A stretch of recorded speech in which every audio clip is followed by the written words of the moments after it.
POCOPHONE F1, Xiaomi new weapon that challenged the flagship killer.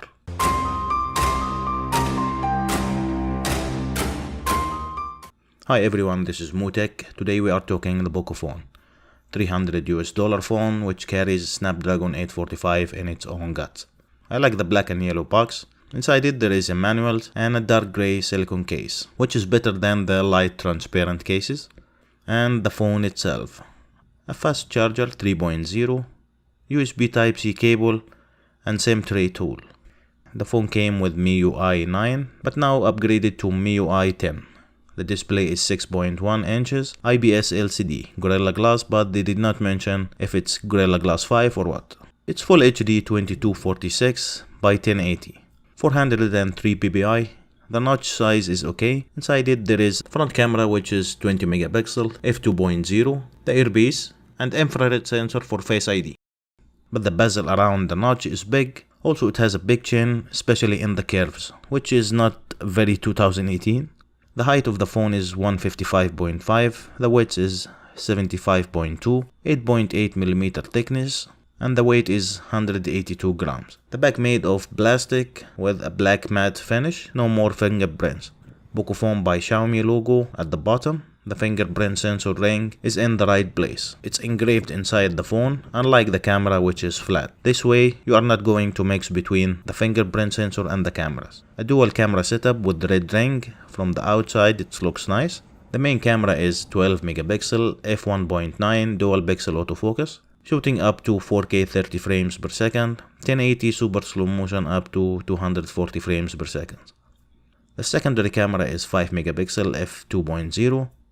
The camera has AI feature and beauty mode for both camera front and rear. From the right side there is the volume control buttons and the power button. Only the SIM card tray from the left, and you can use micro SD to expand your storage. There is a headphone jack on the top, a dual speaker and USB Type-C from the bottom. The fingerprint sensor response to unlock the phone is very fast.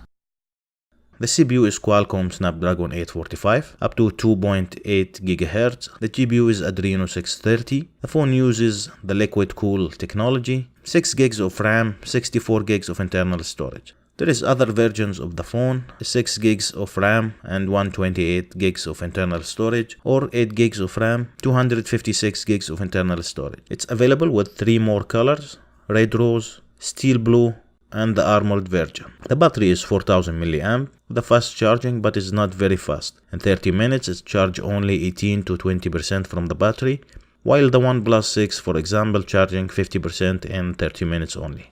The operation system is the best in any Xiaomi devices. It's very smooth. The MIUI 10 built on top of Android Oreo. It has a lot of improvements.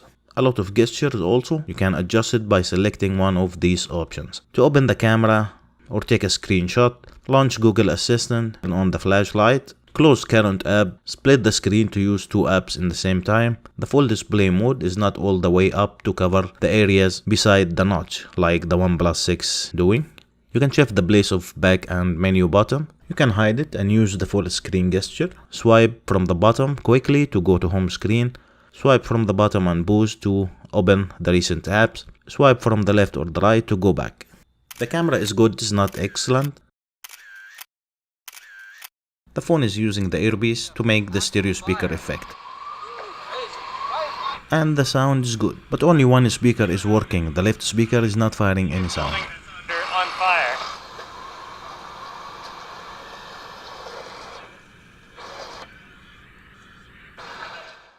The face unlock is not available for most of the countries. I don't know why. It's weird actually. To use it, you need to go to the regions inside the settings and choose a country like Hong Kong, South Korea, Vietnam, for example. Go back to lock screen and password and you will find it here.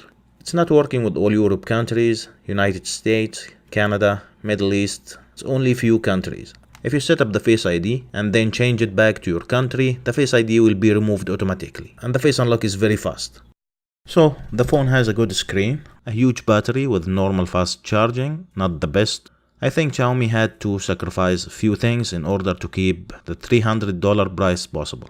The build quality using plastic back and no wireless charging of course. The thick bezels all around the screen. The phone has no IP rate, no NFC, but the overall, if you combined all these specifications with the price, it is the best budget phone ever made under $400 in my opinion. But this is only me. Let me know what you think in the comments below. Thanks for watching and see you next video.